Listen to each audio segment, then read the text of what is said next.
இந்த வீடியோ கிளிப்பில் நாங்கள் சின்ன ஒரு ப்ராக்டிஸுக்கு இந்த டிவைஸ்ட மெமரி கன்ஃபிகரேஷனை பார்க்குற எப்படின்றத பார்க்க போகிறோம். அப்போ கொஞ்சம் நீங்கள் இப்படி இன்னும் ஒரு வீடியோ கிளிப்பில் நான் கன்ஃபிகரேஷனை செஞ்சதுக்கு பிறகு எங்களோட டைமை சேவ் பண்ணுறதுக்கு நான் கமாண்ட்ஸை தான் எக்ஸ்பிளைன் பண்ணுவேன் டயக்ராமோட. அப்போ உங்களுக்கு என்ன செய்யலும் அதுக்குள்ளே போய்த்து அந்த கமாண்டை டைப் பண்ணி அந்த ப்ராக்டிக்கல் எல்லாம் ஒர்க் பண்ணுற மாதிரி பார்க்கலும். அப்போ உங்களுக்கு வீடியோ பார்க்குறதுக்கு போகிற டைம் மிச்சம் குறையும், உங்களுக்கு கன்ஃபிகர் பண்ணி பார்க்குற டைம் நல்லா உங்களுக்கு சேவ் ஆகும். அப்போ அந்த கன்ஃபிகர் பண்ணுறதுல தான் நீங்கள் மிச்சம் டைமை ஸ்பெண்ட் பண்ணணும். இப்போ அந்த ஃபஸ்ட் டைம்னால் நான் ஆக்சுவலாகவே இதுக்குள்ளே போய்த்து அந்த டைப் பண்ணுறதை உங்களுக்கு கொஞ்சம் காட்டுறேன். அப்போ இந்த மோட் எல்லாம் நீங்கள் கொஞ்சம் ப்ராக்டிஸ் ஆகினதுக்கு போகிறோம் உங்களுக்கு அந்த கமாண்டை வச்சு என்னென்ன இடத்துல என்னென்ன செய்யணுமன்றதை விளங்கெடுக்கணும். அப்போ தான் எங்களுக்கு ஒரு கான்ஃபிடென்ட் ஒன்று வரும். இதை முடிஞ்ச உடனே எனக்கு வேண்டிய சிஸ்கோ ஸ்விட்ச் கன்ஃபிகரேஷன் ரவுட்டர் கன்ஃபிகரேஷன் செய்யலும். ரைட், இப்போ நாங்கள் இந்த ஸ்விட்சில் மெமரி பார்க்கணும். இப்போ எங்களோட செல்லுமே எங்களோட ஆப்பரேட்டிங் சிஸ்டம் இருக்கிற ஃப்ளாஷில். அப்போ நான் டைப் பண்ணணும் ஷோ ஃப்ளாஷ். அப்போ அது கிளியராக காட்டுது. ரைட், எத்தனை பைட்ஸ்ன்னு காட்டுது.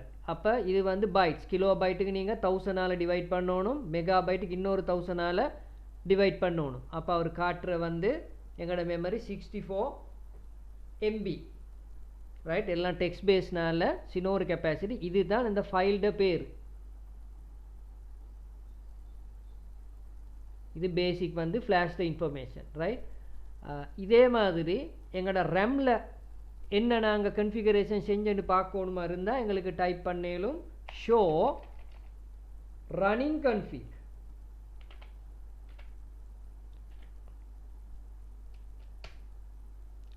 இதில் காட்டுற நாங்கள் என்ன கன்ஃபிகர் பண்ணினதை காட்டுறேன். இதெல்லாம் டிஃபால்ட் ஆகிக்கிறது. இங்கே பாருங்க, இந்த ஃபாஸ்ட் இதனட் 01க்கு நாங்கள் ஸ்பீட் செட் பண்ணினேன், அதை காட்டுது. அப்போ இது ஒன்றும் நாங்கள் செய்யலை. அப்படி நாங்கள் கன்ஃபிகர் பண்ணின ரெம்மில் என்னன்றதை காட்டும். ஐபி அட்ரஸ் செட் பண்ணிக்கிற இதை மாதிரி நாங்கள் கன்ஃபிகர் பண்ணின என்னான்னு காட்டும். Show running config. அப்போ எங்களோட என்விரேம் அது ஸ்டார்ட் அப் கன்ஃபிக். அதில் என்ன ஆயிக்கிறேன்னு பார்க்குறதுக்கு எங்களுக்கு டைப் பண்ணேலும்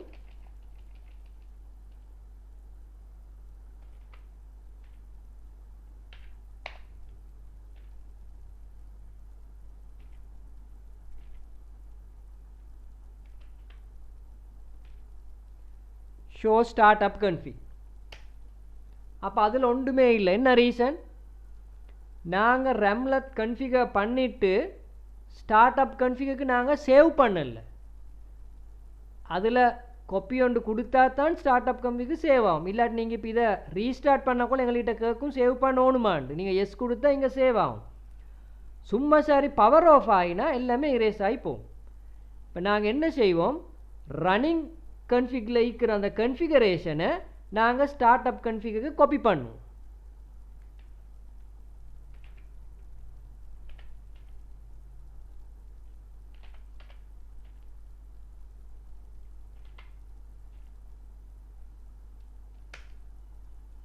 டெஸ்டினேஷன் ஃபைலில் மிக நாங்கள் ஒன்றும் எஸ்னு ஒன்றும் டைப் பண்ணப்படாது. அதோட மீனிங் என்ன தெரியுமா, வையண்டா ஸ்டார்ட் அப் கன்ஃபிகரேஷன் ஃபைல் தான் நாங்கள் வையன்னு கேட்குறோம். இப்போ இங்கே destination file name start up config அதுக்குள்ளே தான் சேவ் ஆகும். அதுக்கு தான் default name.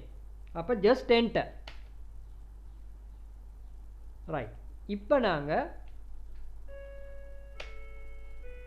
Show startup config அடித்தா இதெல்லாம் அதில் சேவ் ஆகிக்கிறேன்னு காட்டுது.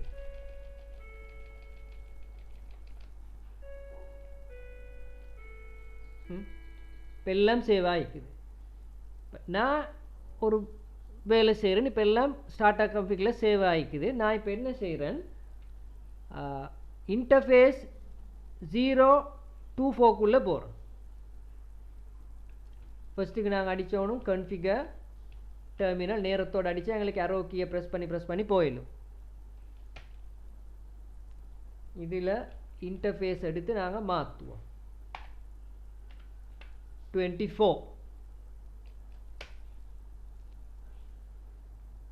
நான் ஸ்பீடை கொடுக்குறேன் 10 ரைட். இப்போ அது 10 மாறிக்கும் ரைட். இப்போ நாங்கள் இதில் எக்ஸிட் ஆகி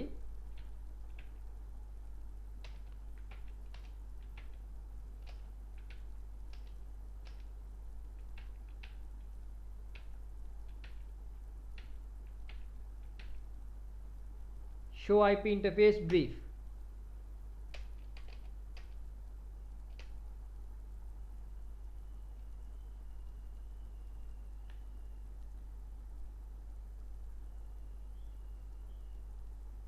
Right, sorry, show IP interface brief அடிச்சு எங்கட இந்த VLAN-ல நாங்க சேஞ்ச் செய்யல. நாங்க சேஞ்ச் செஞ்சது வந்து அந்த இன்டர்ஃபேஸுக்கு ரைட். அப்போ நாங்க அந்த இன்டர்ஃபேஸை பார்ப்போம்.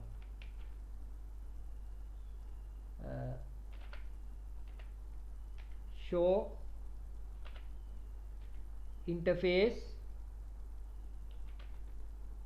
fast ethernet 0/24. நீங்கள் இந்த டேப்பை நீங்க யூஸ் பண்ணணும். இப்போ நான் வந்து INT என்று அடித்து டேப், FA என்று அடித்து டேப், அந்த ப்ராக்டிஸை கொண்டு வரோம்.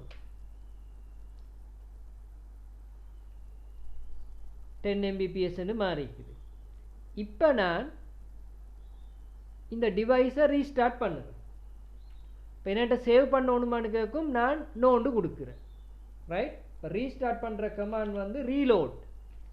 அப்போ இன்னொரு கமாண்ட் இருக்கிறனால இது டப் அடித்தாலும் வரல. அப்போ நான் எல்ல போடுவேன், நான் ரீலோட். நான் கொடுக்குறேன் நோ.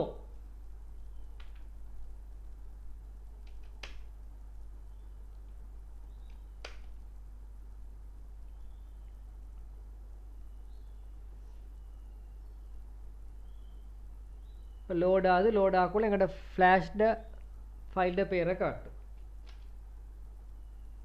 சரி, பிகின் இது நாங்கள் எனேபிள் மோடுக்கு போகணுமா இருந்தால் ப்ரிவிலேஜ் மோட் எனேபிள்.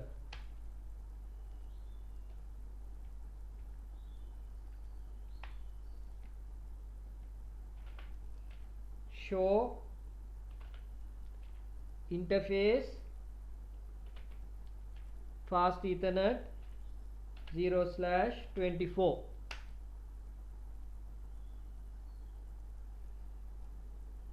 பாருங்க, நாங்கள் சேவ் பண்ணினது சேவ் ஆகில்லை, டிஃபால்ட்டாக மறுக வந்திக்குது. நான் 10 தானே கொடுத்தேன்.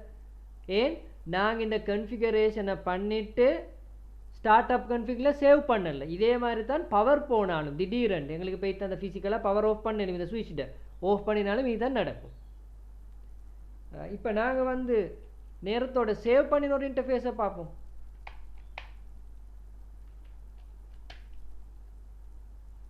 அது இருக்குது ரைட். அப்போ வெரி கிளியர்.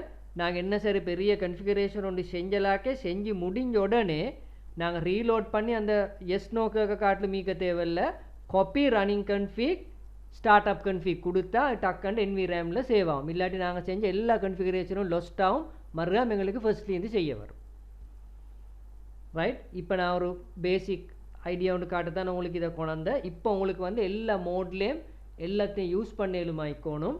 அடுத்த வீடியோ கிளிப்பில் இருந்து நான் சில கமாண்டை தந்து உங்களுக்கு எல்லாம் டீட்டெயிலாக எக்ஸ்பிளைன் பண்ணுவேன்.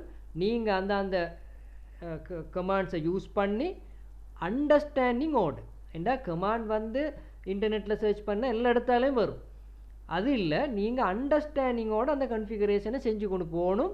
அப்போ உங்களுக்கு இந்த CCNA கோர்ஸ் முடியக்குள்ள வேண்டிய ஒரு ஸ்ட்ரக்சர் ஒன்று உங்களுக்கு டிசைன் பண்ணி செட் பண்ணலுமான நாலேஜ் வரும். எக்ஸாமுக்கு தேவையான அத்தனையும் அந்த வீடியோ கிளிப்பில் நாங்கள் இன்க்ளூட் பண்ணுறேன். அப்போ நீங்கள் அதையும் பார்த்தா நீங்கள் பெருசாக டம்மு கண்டு பெரிய ஒரு டைம் இன்வெஸ்ட் பண்ண தேவையில்லை. எங்களுக்கு 2 மெத்தடுக்கு படிச்சேலும், ஹார்ட் ஒர்க், ஸ்மார்ட் ஒர்க். அப்போ நாங்கள் யூஸ் பண்ணணும் ஸ்மார்ட் ஒர்க்கை தான். அப்போ எங்களுக்கு மிச்சம் கரைச்சல் இல்லாமல் லேசாக எங்களுக்கு அதை கவர் பண்ணி கொண்டு போயிடும். தேங்க்யூ.